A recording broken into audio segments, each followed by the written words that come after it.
प्रश्न इतकाच आहे, आम्ही वारंवार सांगतो आहोत. भारतीय जनता पक्ष असेल, त्यांच्याबरोबरचा मिंदे गट असेल, अजित पवारांचा गट असेल, यांचं मुख्य हत्यार या निवडणुकीमध्ये लोकशाहीत पैसा वाटप आणि धमक्या हेच आहे. अजित पवारांनी बारामतीत कशा प्रकारे पैसे वाटले आणि त्यासाठी बँकाही कशा उड्या ठेवल्या रात्री पहाटेपर्यंत, हे आपण पाहिलंय. नाशिकमध्ये मुख्यमंत्र्यांच्या हेलिकॉप्टरमधून पैशांच्या 19 बॅगा कशा उतरल्या हे मी स्वतः दाखवलंय. नंतर 4 दिवसांनी त्यांनी त्यांच्या चड्डे बनियन वगैरे दाखवल्या, ठीक आहे, बॅगेतून.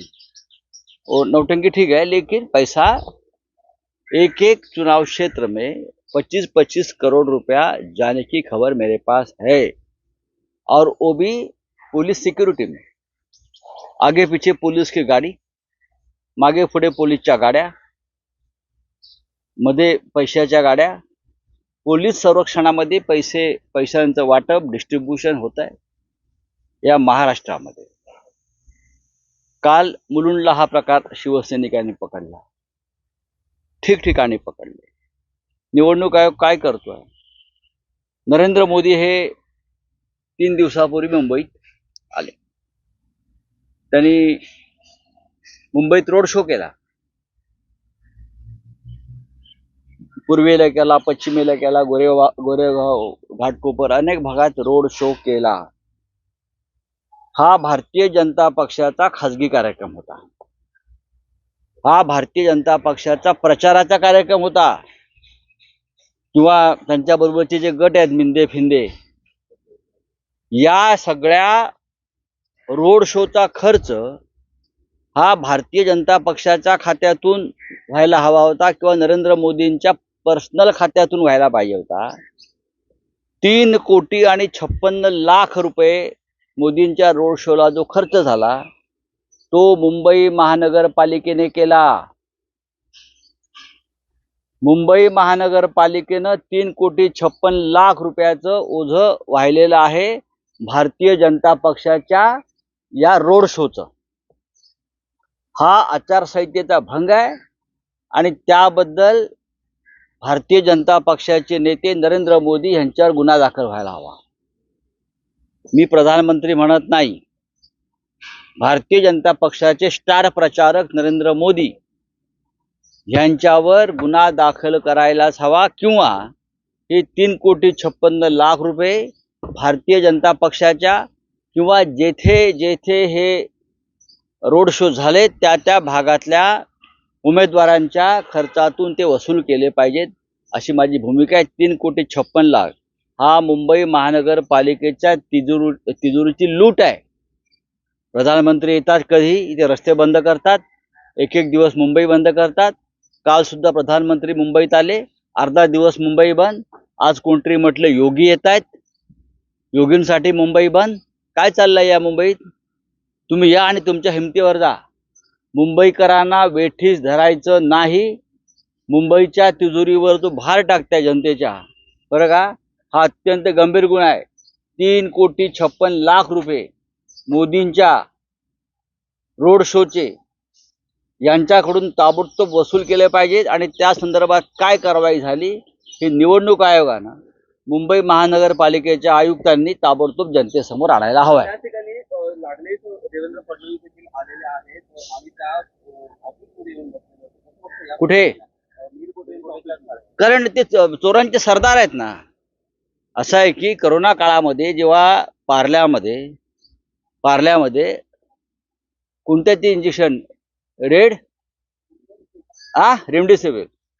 रेमडेसिवीरचा एक बेकायदेशीर साठा पकडला पार्ल्यात, काळ्या बाजारातून आणलेला आणि काळा बाजार करण्यासाठी. तो जेव्हा पोलिसांनी पकडला तेव्हाही देवेंद्र फडणवीस पोलीस स्टेशनला जाऊन हंगामा करतच होते. जेथे जेथे चोरीचा माल, जेथे जेथे हपापाचा माल, तेथे तेथे देवेंद्र फडणवीस आणि त्यांचे लोक. मिहीर कोटेचाचे पैसे पकडले, बरं का. हा आचारसंहितेचा भंग आहे. पैसे वाटप करून तुम्ही इथे दबाव आणताय, दादागिरी करताय. डेप्युटी सीएम गृहमंत्री चोरीच्या मालाला संरक्षण द्यायला या भागामध्ये येतो. विरोधी पक्षनेते असताना ते करोनाचे औषध काळा बाजार लोकांना मिळत नाही आणि तरी सुद्धा कुठून तरी आणून ते विकत होते हे लोक आपापल्या लोकांना. तिथेही हे महाशय पोचले. जेथे जेथे चोरीचा माल, दरोड्याचा माल, तेथे तेथे फडणवीस. जेथे जेथे 40 आमदारांचं 50 खोकी 100 खोकी, तेथे तेथे देवेंद्र फडणवीस हे चोरांचे सरदार आहेत. हे स्पष्ट दिसत आहे. राज ठाकरे आज रोड शो पण करता है, लगातार कई बार इस तरह की घटना हुई है जहां देखिए भारतीय जनता पार्टी, ये शिंदे वाला गट, अजित पवार वाला गट, उनकी असली ताकत जनता का समर्थन नहीं है या पार्टी की ताकत नहीं है. बेहिसाबी तरीके से, धुआंधार तरीके से पैसा देना लोगों को, मतदारों को प्रभावित करना, यही है. चाहे बारामती हो, चाहे पुणे हो, हाँ, चाहे नासिक, चाहे मुंबई, हर जगह पे ये लोग 25-25 करोड़ लेकर एक एक चुनाव क्षेत्र में बांट रहे हैं. और पुलिस सिक्योरिटी, पुलिस संरक्षण में पुलिस का इस्तेमाल इस प्रकार से इस महाराष्ट्र में देवेंद्र फडणवीस, अजित पवार और एकनाथ शिंदे कर रहे हैं. कल मिहिर कोटेचा के यहाँ पैसा पकड़ा गया, पैसा बांट रहे थे और वहां पहुंचे कौन? देवेंद्र फडणवीस.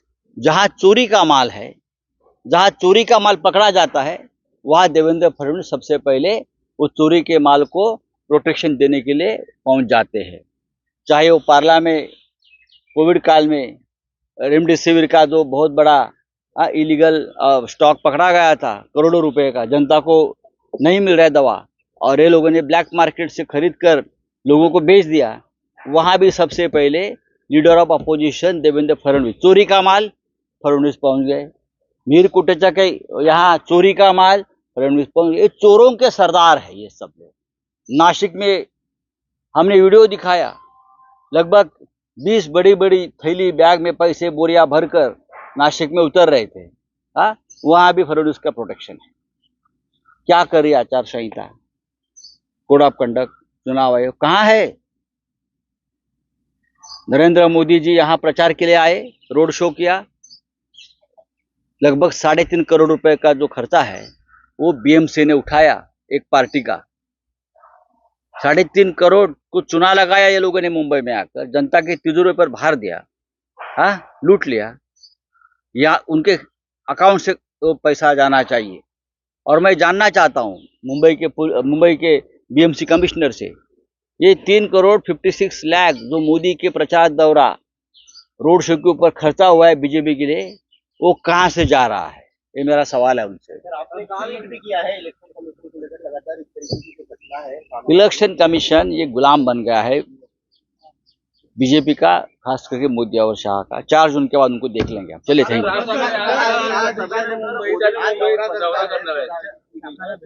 कोण? कोणाच्या शाखांना? भाजपच्या का संघाच्या?